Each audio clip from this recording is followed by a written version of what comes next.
اچھا علی بھائی، اگلا سوال یہ ہے کہ نبی علیہ السلام یا خلفۂ راشدین کے دور میں اذان مسجد میں ہوتی تھی یا بازار میں ہوتی تھی؟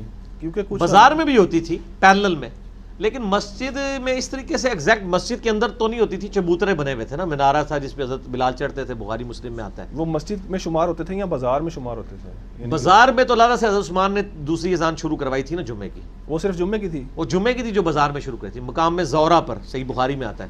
اس لیے ہم منفیوں سے کہتے ہیں آپ مسجد کے اندر 2 اذانیں کیوں دے رہے ہیں؟ وہ تو اس لیے تھا کہ سپیکر نہیں تھا تو اذان، مسئلہ نمبر 50 میرا اذان کے اوپر آپ دیکھ لیں، آپ کو سب کچھ میں نے بتایا ہوا ہے. ٹھیک ہے، اس میں یہ سوال میں یہ تھا کہ ایل ڈی سارے نہیں دیتے ہیں. اس سوال میں اصل میں انہوں نے یہ کہا تھا کہ کچھ حنفی علماء کہتے ہیں کہ وہ فرض نمازوں کی جو اذان تھی نا وہ بازار میں بھی ہوا کرتی تھی، تو کیا ایسا ہے؟ صرف جمعے کا ملتا ہے. باقی احمد بریلوی صاحب کا یہ فتویٰ فتاوی رضویہ میں کہ مسجد میں اذان دینا حرام ہے. وہ کہتے ہیں یہ مسجد کی توہین ہے. اسی لیے آپ دیکھیں کہ بریلویوں کی مسجد میں علیحدہ سے کمرے بنے ہوتے ہیں، وہ کمرے کے اندر گھس کے اذان دیتے ہیں، اور وہ کہتے ہیں یہ مسجد سے باہر ہے. اچھا، ایک اور اس طرح کا اعتراض ہے کہ جی یار تو انہوں نے ڈیوٹی انفارمیشن میں دیتی ہے. ٹھیک ہے، اچھا اور تو انہوں پتہ نہیں ہونا، انہوں نے پوچھنا ذرا. اچھا، ایک اور اس طرح کا اعتراض آتا ہے، بلکہ آپ کو مزے کی بات بتاؤں، الیاس قادری صاحب تو بڑے اسٹرانگ قسم کے بریلوی ہیں نا. آپ فیضان مدینہ میں چلے جائیں نا کراچی میں، لطیفے تو مجھے یاد آتے ہیں نہ پرانے زمانے دے. 1999 میں ملنے گیا نا، میں جب مسجد میں گیا نا، وہ فیضان مدینہ بہت بڑا ہے، یہ دکھاتے بھی ہیں نا وہ مدنی چینل کے اوپر. اس کی یعنی 5ویں 6ٹھی صف میں نا میں نے دیکھا کہ ایک نا اتنی سی جگہ بنی ہوئی ہے جس کی چاروں طرف نا بڑے خوبصورت سے وہ لگے ہوئے ہیں لکڑی کے پلرز نا، بیچ میں ہلکا سا ایک چبوترا بنا ہوا ہے مسجد کے بالکل سینٹر میں. اتنی جگہ ہے کہ اس پہ ایک بندہ کھڑا ہو سکتا ہے، لیٹ سکتا ہے یا بیٹھ سکتا نہیں ہے. آپ سمجھ لیں کوئی 1.5 فٹ بائی 1.5 فٹ یا 2 فٹ بائی 2 فٹ، اور ارد گرد اس کے نا وہ لکڑی کا چبوترا بھی بنا ہوا ہے.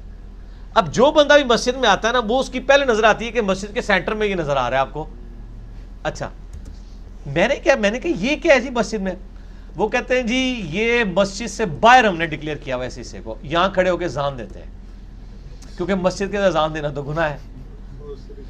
مسجد کے سینٹر میں ایک جگہ ڈکلیئر کی ہوئی، ان کا جی ہم نے مسجد بنانے سے پہلے ڈکلیئر کر دیا تھا یہ باہر ہے، تاکہ جب جہاں کھڑے ہو کے اذان دینا. اب وہ یہ چاہتے بھی ہیں کہ سارے لوگ اذان دیکھیں بھی ہو رہی ہے، کیونکہ جمعے کی اذان تو انہوں نے خطیب کے سامنے کھڑے ہو کے دینی ہوتی ہے نا، باقی تو آگے پیچھے دے لیتے ہیں نا. وہ خطیب وہ جمعے کی دوسری اذان کے لیے تھا، وہ خطیب کے منہ کے سامنے کھڑے ہو کے دینی ہوتی ہے نا. آپ خطیب کے سامنے کھڑے ہوں گے تو مسجد میں کھڑے ہو گے تو گناہ ہے.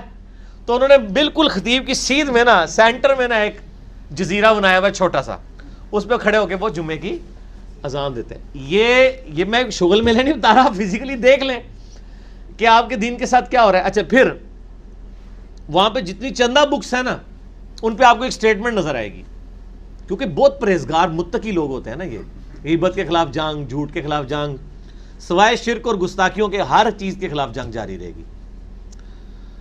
تو انہوں نے جتنے چندہ باکس وہاں لگائے ہیں نا اس کے اوپر ایک سٹیٹمنٹ لکھی ہوئی ہے.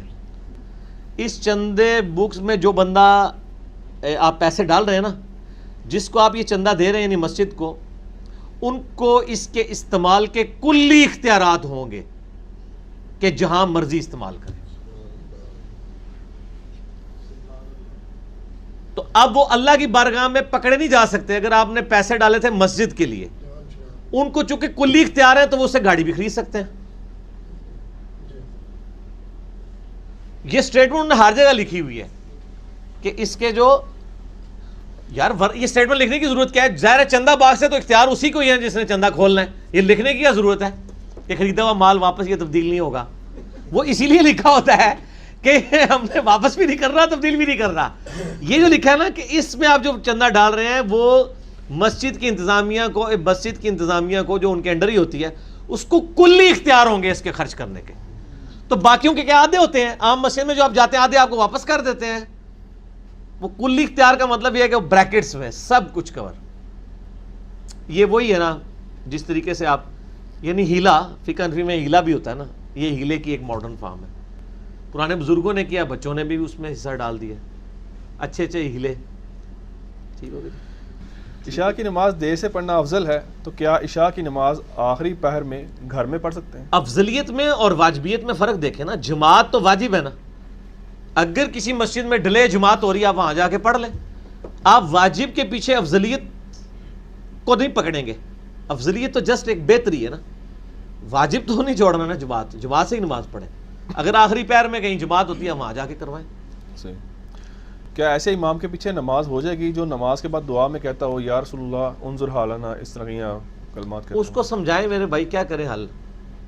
یہ تو رشید احمد گنگوئی نے بھی لکھا ہے فتاوی رشیدیہ میں کہ اگر کوئی یا رسول اللہ انظر حالنا اس نیت سے کہے کہ اللہ تعالیٰ میری بات نبی علیہ السلام تک پہنچائے گا، یا رسول اللہ میرے پہ نظر کرم کریں، اور نبی علیہ السلام اپنی قبر مبارک میں اللہ سے دعا کریں گے تو یہ جائز ہے. تو یہ تو دیوبندیوں کے نزدیک بھی جائز ہے. تو حالانکہ دونوں ہی غلط ہے ہمارے نزدیک. تو ایسا نہیں کرنا چاہیے، نہ صحابہ سے ثابت ہے. بخاری مسلم میں موجود ہے جب ایک جو ہے وہ دھوکے سے شہید کیا گیا کچھ صحابہ کو، تو انہوں نے مرتے وقت دعا کی تھی اللہ ہمارے نبی کو ہمارے حال کی خبر کرتا ہے. تو اس کو کہ یا رسول اللہ انظر حالہ نہ کہیں، آپ یہ کہیں کہ اللہ جو ہمارے نبی نے ہمارے لیے دعائیں کی ہیں ہمیں ان دعاؤں میں سے حصہ عطا فرما. اس کو ایجوکیٹ کریں. باقی کس کس چیز کا رونا روئیں گے یار، ہم کس کس چیز کا رونا روئیں گے، سمجھا ہی سکتے ہیں نا یار. کیا نماز وطر میں دعائے قنوت کے علاوہ کچھ اور دعائیں بھی پڑھ سکتے ہیں؟ ہاں پڑھ سکتے ہیں. دروشی بھی پڑھنا ہوگا آپ نے، اور دعائیں بھی پڑھیں کافی لمبے. قنوت نازلہ میں تو بے شمار دعائیں آپ پڑھ سکتے ہیں، نبی علیہ السلام نے بھی پڑھی ہیں. قنوت وطر میں؟ قنوت وطر میں بھی پڑھ لیں، کوئی مسئلہ نہیں ہے. دعا ہے نا، دعا تو آپ پڑھ لیں. اچھا، ایسا دوپٹہ جس میں سر کے بال نظر آتے ہوں، خواتین کے لیے سوال ہے، تو ایسے دوپٹے میں اوڑھ کر نماز ہو جائے گی؟ ہاں جی، اس کو ڈبل کر کے اوڑھ لیں، نماز ہو جائے گی انشاءاللہ. عورتیں ایسے ہی کرتی ہیں، ان کو پتہ ہے یہ بات. جو باریک چادریں ہوتی ہیں نا اس کو ڈبل کر کے اوڑھتی نہیں، ہیں. اس میں اگر بال نظر آ رہے ہیں اس خاص جو ایک سر ڈبل کر کے جب اوڑھیں گے نا تو اس میں سے بالوں کی سیاہی باہر نہیں نظر آتی. ٹھیک ہوں گے جس طریقے فزیکلی، تو ان کو پتہ ہے. دوسرا نماز کے لیے لہٰذا رکھ لیں اسکارف وغیرہ، اس میں کیا مسئلہ ہے. اچھا، اہل حدیثوں کی غالب اکثریت نماز کے بعد دعا نہیں کرتی، جبکہ فرض نماز کے بعد دعا کا حکم ہے. کدھر دعا کا حکم ہے؟ دعا کرنی چاہیے، ترغیب ہے کافی. نہیں، کیا ترغیب ہے کہ فرض نماز کے بعد دعا کرنا. تو صرف اہل حدیث ہی کرتے ہیں، باقی تو کرتے ہی کوئی نہیں ہے. اللہ اکبر استغفر اللہ استغفر اللہ کون پڑھتا ہے؟ یہ دعائیں ہیں نا. سنت اذکار جو گرین کارڈ پہ 17 لکھے ہوئے ہیں یہ تو اہل حدیث ہی کرتے ہیں. دیوبندی بریلویوں کے تو مفتیوں کو بھی اذکار نہیں آتے ہیں، تو اہل حدیث تو دعائیں کر رہے ہیں. آپ یہ کہیں کہ اہل حدیث دعا کرتے ہیں ہاتھ اٹھا کے نہیں کرتے، تو وہ دعا کے لیے ہاتھ اٹھانا ضروری نہیں ہے. آپ ٹائلٹ میں جاتے وقت یوں دعا کرتے ہیں اللہم انی اعوذ بک من الخبث والخبائث، نالی اندر نہیں. روٹی کھانے سے پہلے یوں کہتے ہیں بسم اللہ الرحمن الرحیم، یا ایسے ہی کہہ لیتے ہیں. تو دونوں طریقے جائز ہیں. افضلیت غیر افضلیت کا فرق. جو بند بریلوی تو دعا کرتے ہی نہیں ہیں، وہ تو انہوں نے چاند ایک جو باتیں سیکھی ہوئی ہیں وہی کرتے ہیں. اجتماعی دعا جو ہے وہ تو ویسے ہی ثابت نہیں. کیا وضو کی ترتیب ضروری ہے؟ کیا صرف وضو کے فرائض ادا کرنے سے وضو رہتا ہے؟ ہاں ہو جائے گا. قرآن میں تو صرف فرض ہی آئے ہیں، ہو جائے گا. ترتیب بھی ضروری ہے، اسی ترتیب سے ہی کرنا ہوگا. کیا جسم کے غیر ضروری بال جو ہیں وہ بلیڈ کے علاوہ بھی کسی چیز سے آپ ریموو؟ ہاں جی، اس کے علاوہ کریمز ملتی ہیں، اس کے ذریعے بھی کر سکتے ہیں. باقی جو تیسرا طریقہ ہے وہ آپ افورڈ ہی نہیں کر سکتے، وہ بال اکھیڑنے والا ہوتا ہے، وہ پرانے لوگ ہی کر سکتے ہیں. اس کا فائدہ یہ ہوتا تھا کہ وہ بال اکھیڑے جب جاتے تھے تو وقت کے ساتھ وہ بال کم ہو جاتے تھے. اس طرح لگانے سے بال بڑھتے ہیں. اس طریقے سے بال صفا جو کریمیں ملتی ہیں ان سے بھی بال کم ہو جاتے ہیں.